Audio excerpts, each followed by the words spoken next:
Hey guys, welcome to WagerTalk TV. This is the CFL preview show, two and out, second week of the show. It's week two of the CFL season up north of the border.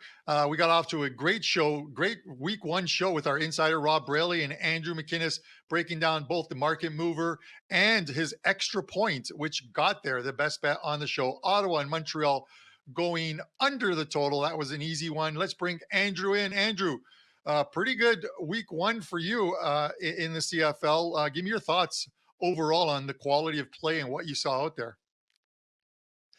Carmine, it was a bit sloppy to start off the week in the CFL, as to expect with a short preseason, but the teams really figured it out. We saw some very competitive games, and I think it was really important for us to see what these coaches are going to do with these teams and all the changes that were made. And I think the biggest thing I learned from week one is something I think we kind of already expected.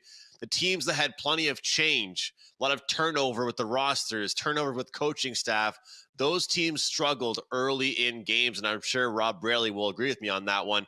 But it seemed to be that these teams were ready to go, and the All-Stars played to their level. I was very impressed with guys like Eugene Lewis that got traded and made an immediate impact to their team. So look forward to this week and ready to cash some tickets here in week two. I expect you to cash tickets, Andrew. You did it last year in the CFL. You're going to do it again this year. If you're out there and you're watching this video, jump on board. I'm going to have some promo codes for Andrew McInnis towards the end of the show, just before the extra point feature. But Andrew, I want to get into the market mover game. And this is one that's being played between the Calgary Stampeders and the Ottawa Redblacks. I'm going to send it over to you and to discuss this game.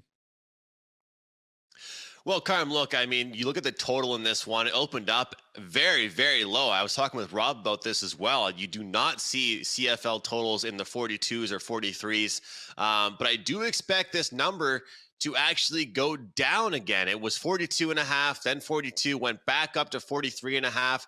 Kadeem Carey, all-star running back for the Calgary Stampeders, has just been announced out for several weeks. He will impact the offense. He averaged at least 6 yards per carry last year. So if you like the over, you probably can wait to try and get a better number. If you like the under, I would definitely bet that one now. And I'll tell you, if you like the Ottawa Redblacks, I'd bet that number right now. And if you like Calgary, I do think the injury update as far as Kadeem Carey will push that number back down a little bit. So, Carm, not as much movement this week as we saw for week one, but certainly lots of movement to recognize. And I'll tell you, man, that total at 42 and a half, even for a game involving the Redblacks, that's a pretty damn low total. Yeah, and Andrew, just to throw right back at you with one more, we talked about the volatility sometimes in the CFL lines when they come out across different books. Not every book releases them at the same time, but you'll see some numbers moving. And in week one, we saw the total in one of the games go from, I believe it was 46 and a half or 47. I think it was the BC game. Correct me if I'm wrong, but one of the games, and that total closed at 51 and a half.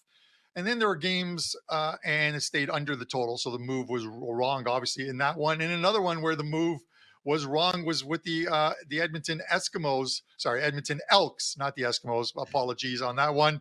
The Elks and that line, Edmonton went from I believe, a dog to a favorite in that one. And they end up losing their 18th straight home game in that one. What was the total that moved to 51? Correct me if I'm wrong on that one. You're right. It was the BC game it was BC Calgary that was at 47 and a half, move up to 51 and a half. And that was a very quick move. It all happened really quickly. I mean, you don't really usually see multiple points like that, let alone, a 3-4 point swing. But I think it's a really good talking point you mentioned there. And I will say that in the CFL, there's going to be games where there's just drastic amounts of movement. And I think that it's really important for people to, if you want to follow the money, if you think that money's coming in and it's a sharp money play and you think that's the right side, sometimes you miss the right bettable spot. And I think we could all agree on that. Like last week, if you like the over in that Calgary and BC game, but you did not get it at 47 or 48, in my opinion, once it reaches 49 or 50, that's when you stay away and you do not bet the over anymore. Personally, for me, I did not have a total play planned on that one. Once I saw 51.5, I went to the under. I felt like that was a huge overreaction. So to me, I think in the CFL, the sharp money is right a lot of the time, but it can really stretch these numbers out. And then once it gets to that really bad number, you probably shouldn't play it anymore, which is why we always say, Carm, don't always wait until kickoff to make your wagers, because it will really impact you. And you mentioned as well about all kinds of books coming out with these numbers at different times. You wouldn't really believe it, but I think CFL is a great example about having multiple outs, multiple shops, because each week I think different books are going to pop up with their lines at different times. Yeah, and that's something that I'm going to discuss with Rob coming up in the insiders in the insiders segment or report, because we look at that game and you're correct in that if you missed the 47 or 47 and a half and you were going to bet the over, you don't want to take it at 51. And then some of what happened within that game with specialty teams, and that's something that we're going to talk about with Rob as well too, played what would have been a big factor in getting to that initial total of 47 and maybe getting it over that total. And another thing I want to talk to him about, I'm going to ask, so if he's listening, hopefully he's writing this down, is unlike the NFL, crossing a key number doesn't happen very often in the NFL, but it does in the CFL. We saw a game with the BC Lions, who were plus 3.5 and closed at plus 2.5. So that crossed that magic number of 3. Is 3 a magic number or a key number in the CFL? And what better guy to answer that than our insider? And let's bring him in, Rob Braley. Rob, welcome to the show. Good morning, gentlemen. Fine day today. Beautiful weather in the Hammer here. So you want to talk Big about day in the Hammer? Yes, sir. Key numbers. Are there key numbers given the NFL does not have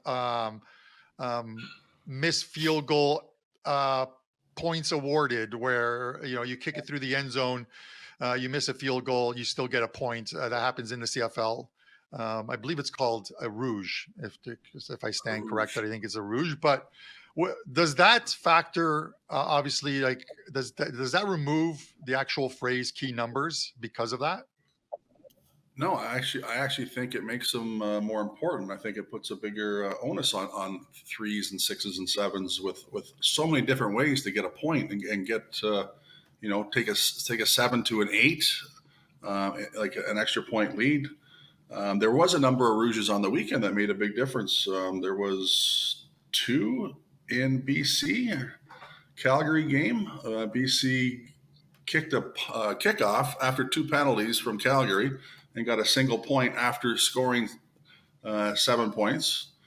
And then there was actually 2 in that game. I can't remember. One was another one was a punt as well. But one was a kickoff punt and one was a punt. So the 3s, especially this year, I think it's more important because of the parity. In the last couple of years, there was like 2-3 elite teams, but now I think there's a group of middle teams that there's going to be some really close games this year. And special teams is going to be a huge factor, and points are going to be so important that these key numbers are going to play. Yeah. So I threw you a curveball, starting with the key number stuff. So I apologize for that. But I want to talk to you about before we get into specialty teams and looking at one big game that goes this weekend on Sunday is. What were your initial thoughts? Because I know you watched every single game. What are your initial thoughts in week 1? Let's start with the first game of the week. I guess it was BC Calgary. I thought BC played a fantastic road game. Vernon came out 9 for 9 for a touchdown, 13 for 13. They were up 13-0, I think, and then 13-3, 14-3 first half. And then they forced into changing their game plan drastically. I think Calgary actually panicked, and they got away from the run.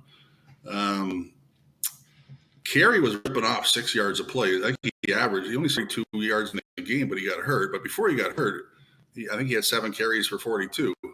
And they had to get away from that because they missed 2 field goals. And there's your special teams, right? Otherwise, that's a different strategy altogether.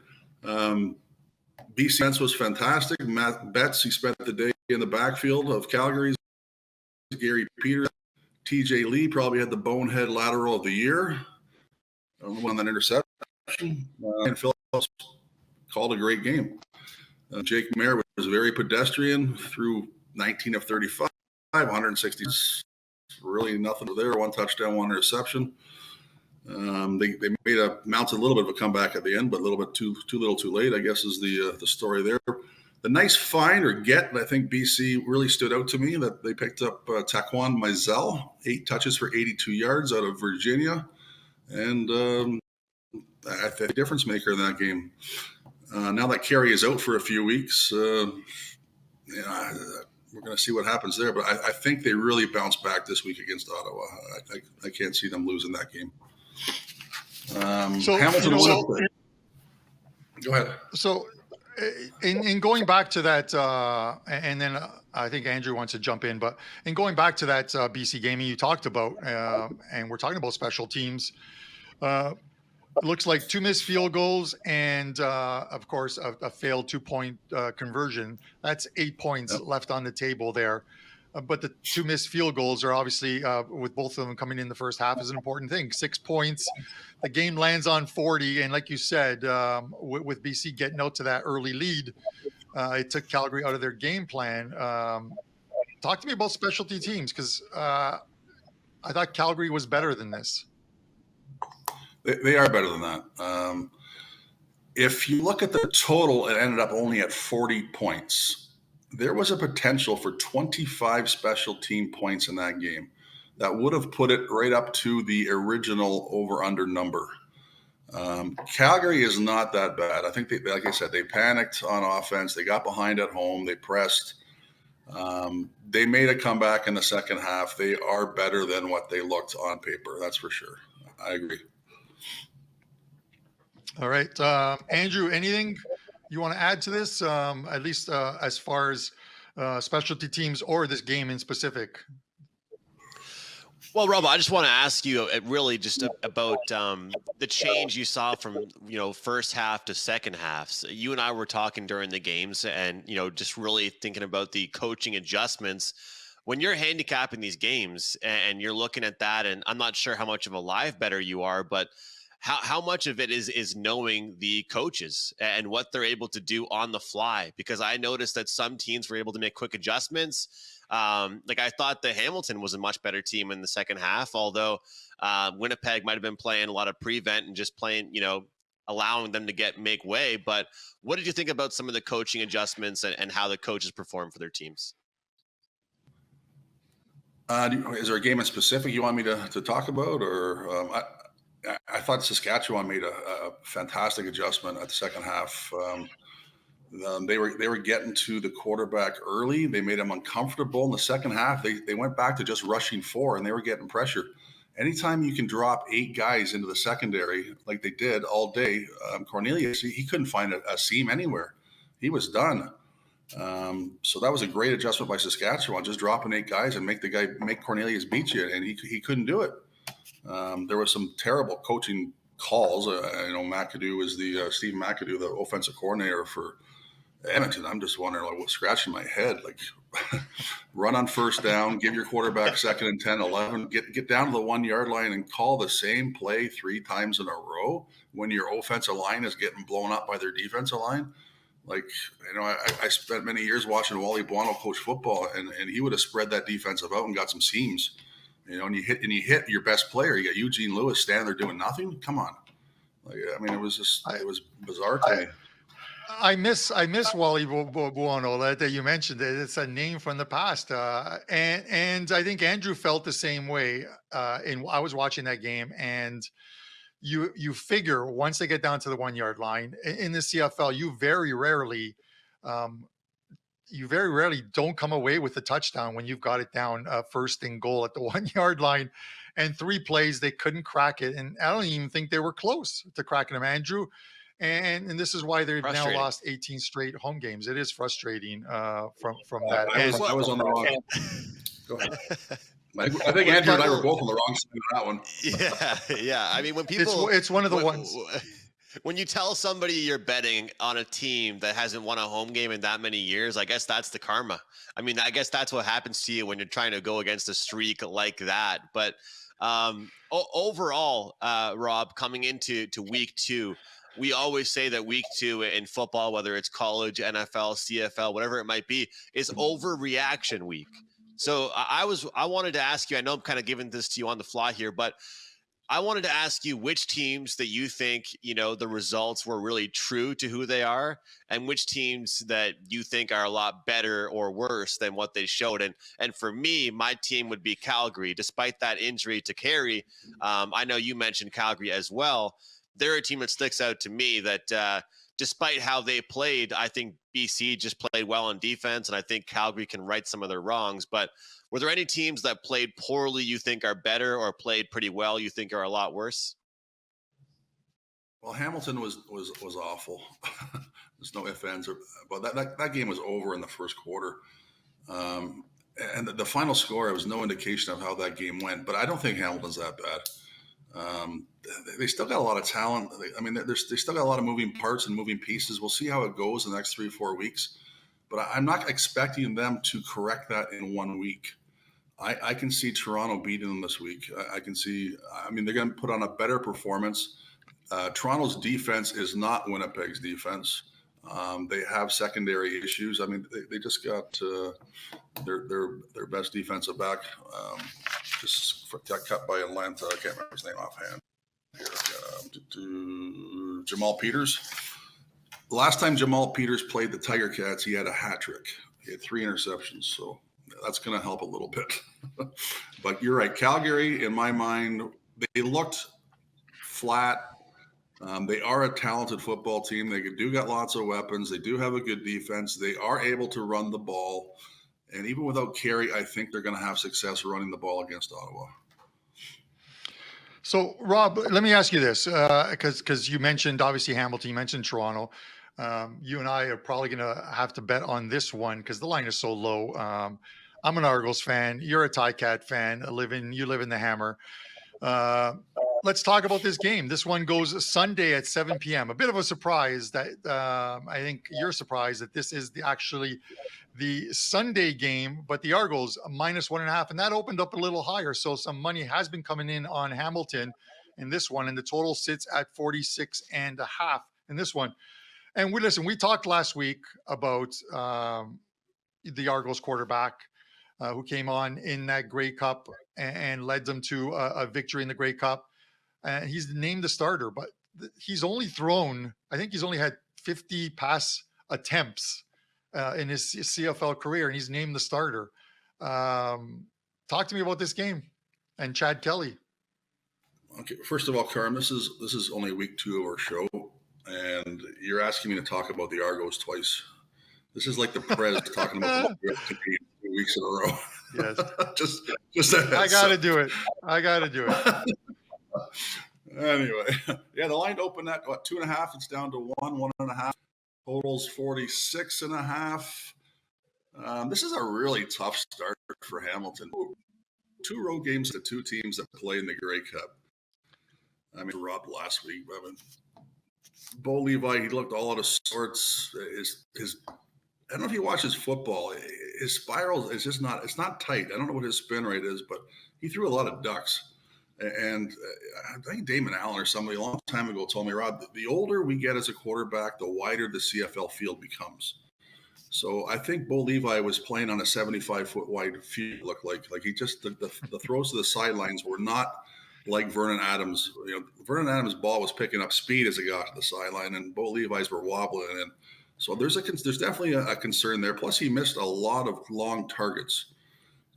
He threw some balls long. He threw some balls short. His receivers were, they were double teamed by the time the ball got there. He made some poor throws downfield. It's going to get better, I think. Toronto hasn't played yet, and it's weird that they're the last game of the week after a bye week. They've had 2.5 weeks to prepare for Hamilton. They still got Gittins Jr., Harris, and Ouellette are going to carry the ball. They have a formidable O-line. Jamal Peters, like I said, is back. Hamilton is desperate. I think that's the reason for the line movement. And if you told Hamilton they're going to play Winnipeg and Toronto on the season and they're going to go 1-1, I think they'd be very happy, even though they lost, badly in Winnipeg and they played poorly. But if they come out of this 1-1, they're in pretty good shape. But if Toronto wins, they're 1-0, and Hamilton, who is their biggest rival, is 0-2. So this is actually a really big game. It is a big game. I contemplated going to this game. I don't think I'm going to go to the game, Rob. But we will have some action on this. So if you had to pick a winner, and I know you mentioned it earlier, but if you had to pick a winner, putting your bias of Hamilton aside and putting your hatred of the Argonauts aside, where will we go with this one? I'm leaning Argos, Carm. I think Chad Kelly, he plays quarterback like a linebacker. He's going to run for 50, 60 yards. He's going to get hit. He's going to be all over the field. But my best play on this game is the over. I saw Toronto's secondary in preseason looked like they were all over the place. They didn't look good. And Hamilton last week looked awful. I can see points in this game. I think both teams are going to score, and I see the total getting over 46.5, and I have already bet it. Yeah, and one closing thing, Rob, when we talk about totals is, and I think a lot of people who don't follow the league and don't have your knowledge of it, and like Andrew's knowledge of it, will look at the preseasons in the CFL are completely different than the preseasons in the NFL, where we see a lot of 13-10 games. Preseason in the CFL, you look at some of these games in Toronto, losing 34-23 to the Ottawa Redblacks, losing to the Ticats 27-22. So you see some very high scoring games in the preseason, but that doesn't always translate into what you're going to see on the field, of course, during the regular season. Do you agree with me on that? Yeah, the big difference is you only got 2 games in a very short training camp to get ready. So you're throwing players in and out. You're looking at guys who have never seen the CFL game before, and you got to make decisions quick. So most of your key guys don't get a lot of time on the field. I mean, a couple of the quarterbacks never even played down, I think, this preseason, some of the starters. So there's a lot of mistakes in preseason. You can't go bet because I saw Toronto play crap defense in the second preseason game. You gotta look at who was there last year, who's come in, what changes they made, and still the core of the team, right? Because there are 75 kids in camp or whatever it is, and at the end of the day, they're down to their mid 40s, right? So 30 of those guys are gone. Yeah. Well, yeah. we saw in week 1, Andrew. CLV was 0-2 in week 1, and we're going to get to inside the numbers now for week 2, and we're going to look at with Andrew. We're going to look at Edmonton and BC, Andrew. So let's actually get the lines up on the screen right now, and we look at that Edmonton and BC one, and Edmonton is at 6.5. A 6.5 point dog in this one. BC is minus 6.5. The total is at 45.5. Andrew, inside the numbers, what do we have?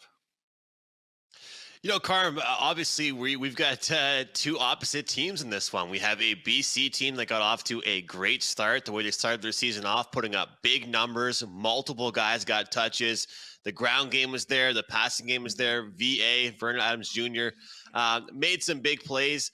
I think I expect them to run the ball a little bit more consistently. They did have great performances on the ground, getting an 81-yard performance, a 35-yard performance. But I look at kind of what they were able to do, and the way that they were able to carve up Calgary's defense, I don't think will be a regular team week by week. But against this Edmonton Elks team, it's not going to get much harder. I mean, I think Calgary's defense is supposed to be much better. So looking at the numbers here, for BC to be successful and cover this point spread, they simply just have to keep the Elks defense on the field, keep them exhausted. Don't let the offense get warm. We saw it happen last week to the Elks, where they really didn't get their offense clicking until later on in the second half, and that hurt them in a big way. But protecting Vernon Adams Jr., establishing the run game, and keeping the Elks guessing will be a big factor for this BC team to covering that big point spread. As far as the Elks are concerned, they need to protect their quarterback. I can sit here and say that Taylor Cornelius was not very good last week, but he also was running for his life quite a bit. And in week one, you can't have O-line injuries or O-line problems, especially if you're a team that struggles the way the Elks really do. And that's what I saw. They have to protect Cornelius. They have to protect their quarterback and let him make his reads, let him make his plays. And they got to get some first downs early in the game, Carm. I mean, how do you win a ball game if you can't get consistent first downs? They could not get anything going. There was no flow to that Elks team. And play calling. You have to go to your star players. Go to the guys that you paid. I think Rob labeled it perfectly. I mean, you're on the goal line. You have 3 tries, and you don't go to Geno Lewis. You don't go to some of your stud receivers and pass catchers. You just get stuffed 3 straight times at the goal line.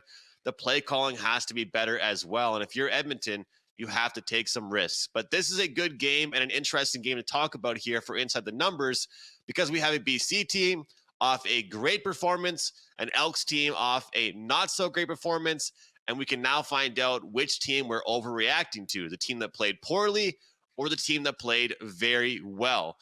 Looking at this game, I think it should be a very interesting one, Carm, but lots of keys to success for both these teams, but hard to go against a BC team after how they played in week one. Well, I'm slowly becoming a BC fan, but that's because I also have some futures on the BC season win total, so I wouldn't mind another one in this one. But great breakdown, Andrew. And guys, if you're watching this, a couple promos for you guys, and we'll get them up on the screen. AM7, you can get 1 week for $69 for Andrew. That's an all access package, 7 days for $69, less than $10 a day, and you can still use that coupon CFL100 to get $100 off the full season of the CFL plus playoffs. And it is a long CFL season, so you're going to have a lot of opportunities and plays throughout the season. And this is a great deal from one of the best over at WagerTalk. Andrew, let's get into the extra point feature. You gave us a winner last week with the under in the Montreal and Ottawa one. You're going to look at Sunday's featured game, 7:00 Sunday night. The Hamilton Tiger Cats come to Toronto, take on the Argos. We hit a total last week. Why not try and do it again with a total play? Happy to hear Rob likes this play as well. I'm going to go over 46.5, Hamilton and Toronto here. Week 2 action. Looking at Hamilton last week, they played. Of course, Toronto did not play a game quite yet. They gave up a ton of points to the Winnipeg Blue Bombers. And we always say we don't want to overreact, but the secondary was getting burnt play after play after play. And Winnipeg was very comfortable going deep against Hamilton's defense. And I think that we've got lots of talented guys on offense for Toronto that will make them pay. Gittins Jr., DeVaris Daniels, they can run the ball as well. I don't think Toronto will have any trouble scoring against this Hamilton team. And people are wondering, well, they had a bye week 1. They haven't had actual gameplay under their belt. That doesn't really bother me. Preparation to me is very important. Toronto had that extra week to prepare. And now, as you guys mentioned, they're playing this Sunday game. I believe their offense will be ready. Chad Kelly's ready to step up to the task, and this team is his. But as far as Hamilton is concerned, they scored 32 points. That would have beat any other team last week in the CFL. So some of those points might have been garbage time points, but they still proved what they're capable of, and they can still sling it, and they do have a quality offense. Now, I also found that Bo Levi Mitchell had the farthest average of depth per throw last week. So, I mean, this guy, we're talking about his arm and his injuries, but he's throwing the ball quite a bit. He averaged 15 yards per throw last week, which is something you really want to look towards when you're looking to bet an over. So when we see Hamilton and Toronto go head-to-head, a big rivalry already in week 2 on Sunday, I'm looking for fireworks, looking for points. I'll take over 46.5.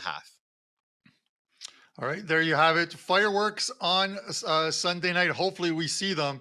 And Andrew, I got to give you credit because we always talk about the closing line value, and we've seen it in some of the lines move with volatility. But you were on that BC one, and you said I am going to wait for this total to continue to creep up.